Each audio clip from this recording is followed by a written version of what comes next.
Bienvenidos a un episodio más de Cambio de Mando, el único podcast donde hablamos de las empresas familiares y vamos a aprender de la realidad de lo que viven estas empresas por medio de los empresarios, de quienes las fundaron y también de sus altos directivos. Esta mañana tenemos un invitado especial. Tengo el agrado de conocerle a Luis Rojas. Ya un par de años nos vimos en algún estudio alguna vez. Luis Rojas, bienvenido a nuestro programa. Muchísimas gracias. Gracias a ustedes y a quienes nos acompañan en este podcast. Luis, mucho gusto de tenerte aquí. Pues bueno, por contarles un poquito, Luis es gerente de la seguridad por ya 20 años.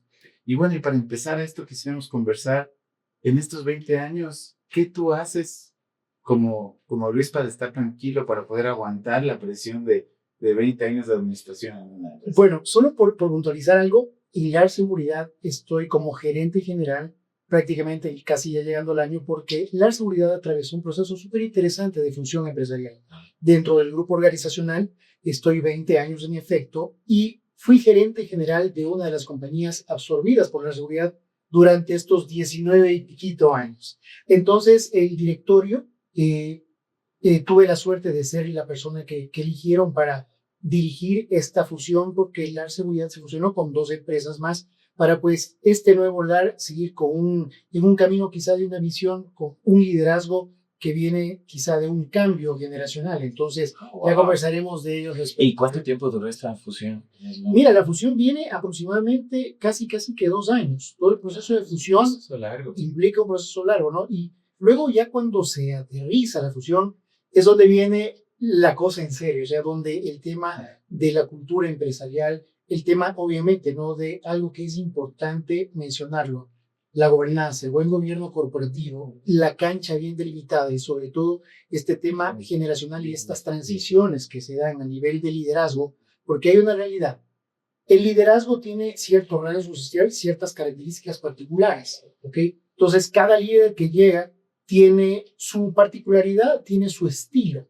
Y ese estilo está impregnado en la cultura empresarial. Entonces, cuando hay estos procesos de transiciones, claro, el líder que llega con su estilo, con su visión. Y quiere cambiar todo. Y tiene que cambiar todo y la gente tiene que entender que son cambios y obviamente necesariamente se necesitan alineamientos. Entonces, la gente tiene que estar alineada a esa visión, obviamente manteniendo los valores fundamentales, los valores con los cuales se crearon las organizaciones, pero sí, obviamente, entender que un nuevo liderazgo impregna su estilo. Como empresa familiar, este cambio, que obviamente tú decías que fue justamente un cambio de mando generacional, y en ese contexto, ¿cómo se ha vivido esa transición? Tú como gerente general, al estar a cargo de esta fusión, está directamente relacionada. ¿Cómo has vivido ese cambio? Bueno, obviamente es un vaivén de emociones, ¿no? Porque claro, estás, en mi caso particular, casi que 20 años en la organización, de los cuales 16 soy su gerente general en la empresa que fue fusionada. Y hoy, obviamente, como gerente general de esta nueva fusión, de esta nueva organización, sí te genera también esa incertidumbre de si las cosas irán bien.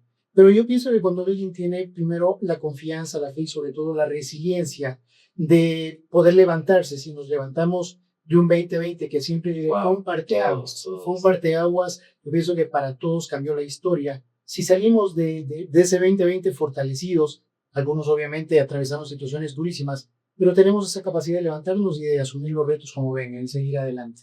Luis, y cuéntanos un poco, y te voy a hacer una pregunta con tal, porque sé que tu grupo tiene 2 empresas. Sí. Y básicamente, ¿cómo se puede controlar ese gran número de empresas? ¿Cuál puede ser una herramienta vital para que esa administración sea efectiva?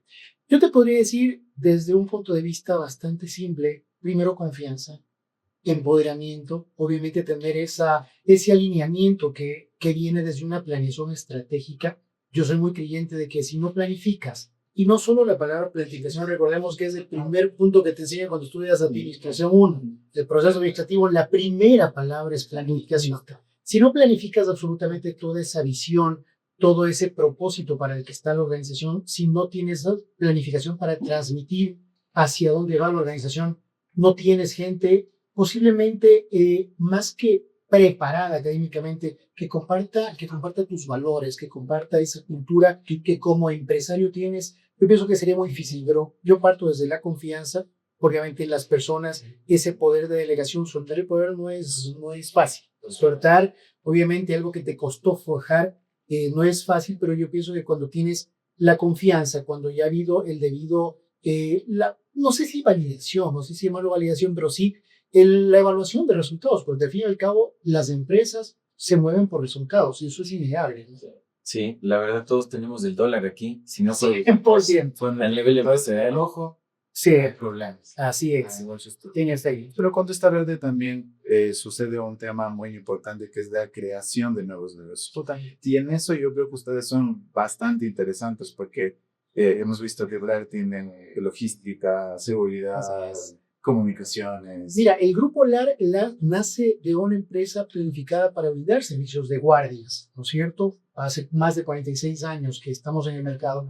Pero el grupo LAR se va forjando a medida de cómo las necesidades del mercado, como todos sabemos, ¿no? Se van potenciando la demanda de servicios que van anclados con seguridad. Por ejemplo, el tema de logística y courier. Si no tiene seguridad, obviamente podría faltarle una lista importante de servicio. Hablamos ya de temas tecnológicos, comercio electrónico. El Grupo LAR tiene una fortaleza de que diversifica diferentes servicios, pero mantenemos, como les decía yo, adelante la esencia de los valores de la organización y sobre todo el concepto de la seguridad, de ofrecer seguridad, porque al fin y al cabo lo que nosotros queremos es siempre brindar la tranquilidad de estar seguros.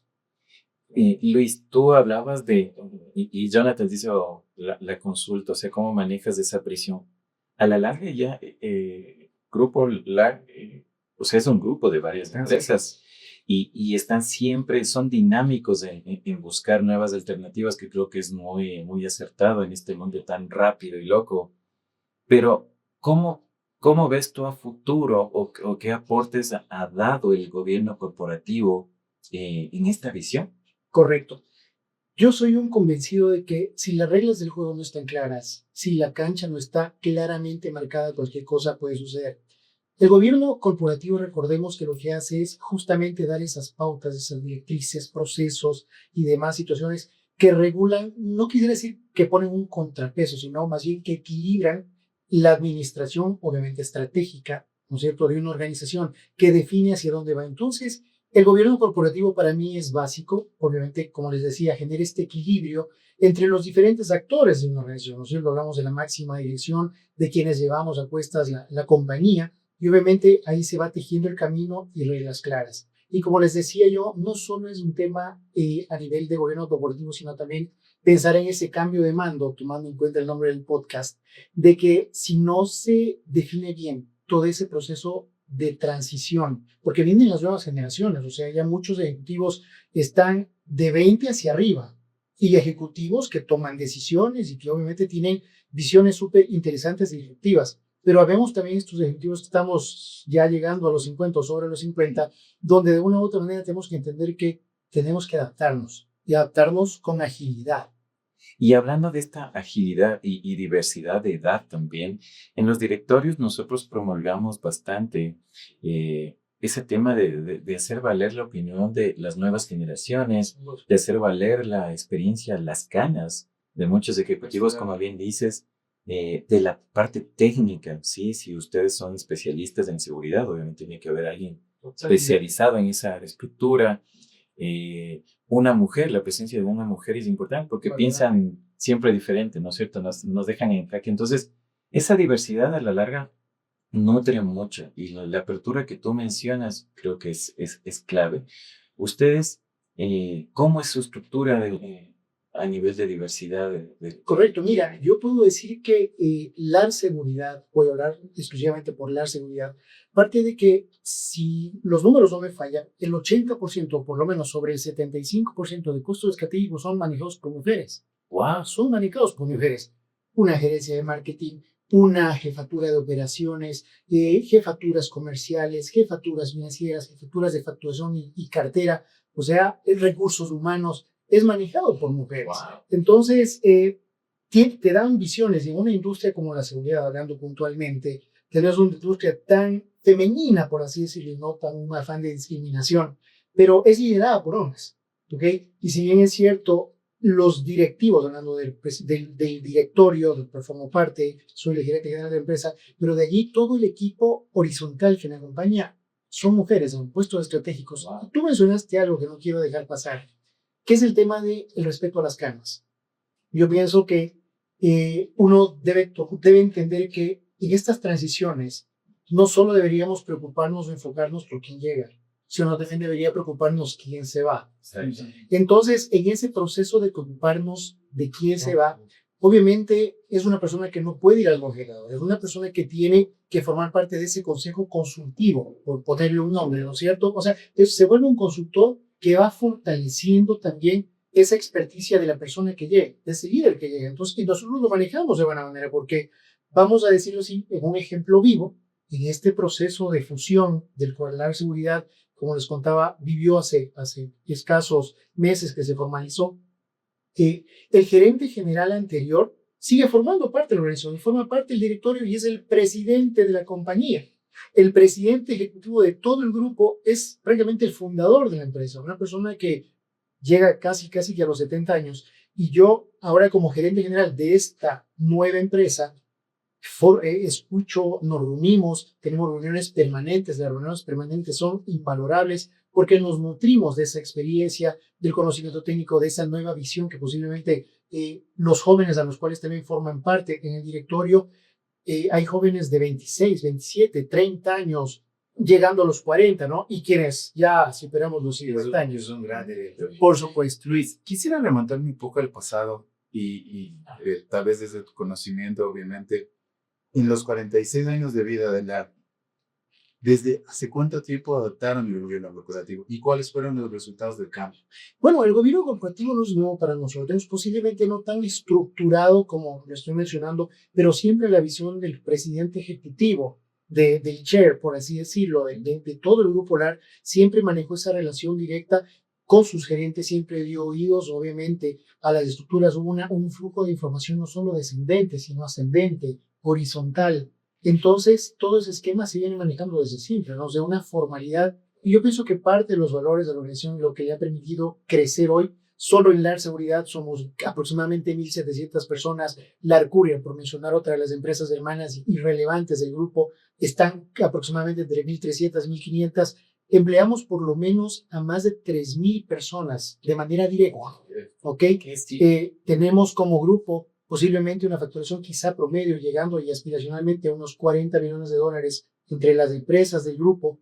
Entonces, nos potenciamos hacia el futuro, pero sin dejar atrás lo que ustedes mencionan, o sea, esa formalidad y ese marcar bien la cancha de un gobierno corporativo saludable, porque obviamente si yo voy a formar parte de un grupo donde me pidan que piensen igual que quizá el fundador o que piense igual que el directorio, sería difícil para los profesionales que nos encanta aportar valor. O sea, si no pensamos diferente, como que no se suman, ¿no es cierto? Entonces tú rompes ese paradigma. ¿Cómo manejas la gerencia general dentro del directorio?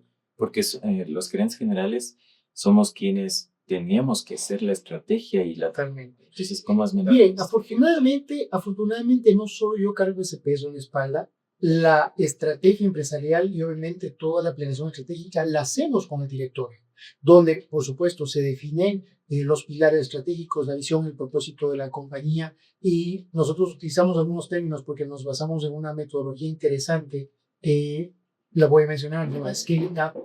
Entonces, esta metodología lo que nos hace es pensar en grande con el fin de que la compañía crezca a pasos agigantados, sin olvidarnos de que la primera parte más relevante es el equipo.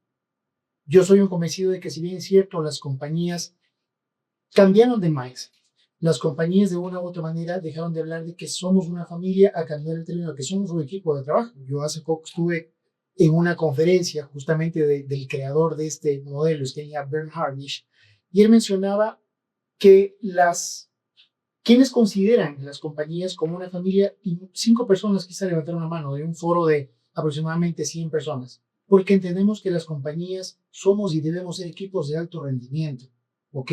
Entonces, a ese equipo de alto rendimiento tienes que liderarlo de manera eficiente. Obviamente el equipo, tener una estrategia clara, manejar por supuesto un nivel de ejecución preciso y eficiente, y algo importante que tú lo mencionaste, el efectivo. porque si no tienes cash, todo queda en un lindo papel, todo queda en buenas ideas, y recuerden, porque si el crecimiento absorbe cash, y lo que queremos siempre es crecer. Que se maximice. 100%. No crecemos, pero si no ganamos. Pero fíjate que algo que mencionaron frente a la persona, ¿no? El ser humano que lleva este peso, porque al fin y al cabo, yo diría que no es que es fácil, pero cuando te apasionan las cosas y las haces con corazón, con pasión, con conocimiento también, se vuelve llevadero este vaivén de emociones, porque no todos color de rosa, porque si las empresas funcionaran de maravilla y no pasara nada, ¿para qué estamos, no? Entonces, yo considero de que hay que tener ese equilibrio como ser humano. Hay teorías, seguramente, y sé que compartimos un centro de estudios en Centroamérica, donde te hablan de la calidad de vida integral. Y es ese equilibrio que tiene que tener el profesional, no solo a nivel profesional, sino también a nivel personal, ¿no es cierto? Ejercicio, atención, paz mental, tratar de las cosas que puedan minar la paz mental, dejarlas al lado. Yo sé que puede sonar a romance, pero se puede y toca, y es necesario. Sí. Y Luis, ¿qué consejo tú le podrías dar a un gerente general que tiene un directorio conformado que no lo tiene? Bien, el impulsar a querer hacerlo, porque definitivamente nosotros, como tú, somos creyentes de que un directorio aumenta mucho. Siempre le da otra visión, otro espectro, tal vez un nuevo lineamiento, tal vez diversificación. ¿Qué consejo le darías para impulsar esta creación que muchas empresas en el Ecuador no la tienen?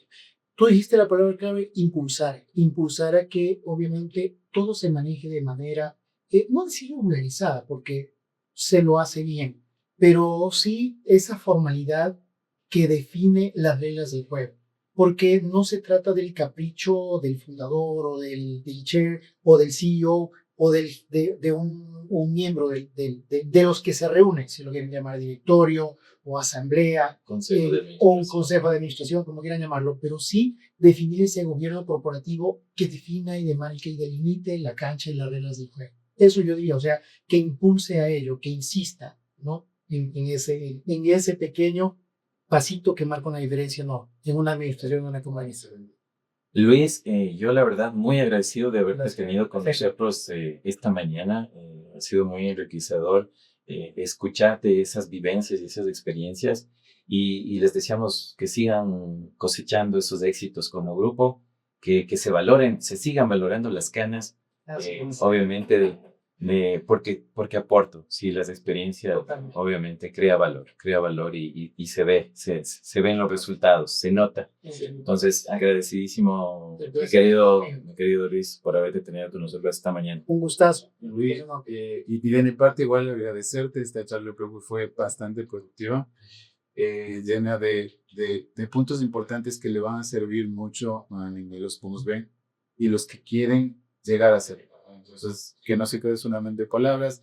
Esto es un tema que hay que educarse mucho, totalmente, y hay que ir practicándolo día a día. Totalmente. Gracias. Se trata de aportar valor. Yo algo que siempre menciono es que el pasar por la vida y no aportar valor, por lo menos en una persona, ni hablar en un grupo de personas, realmente dejaría mucho de que hablar de la persona que pasó por este mundo.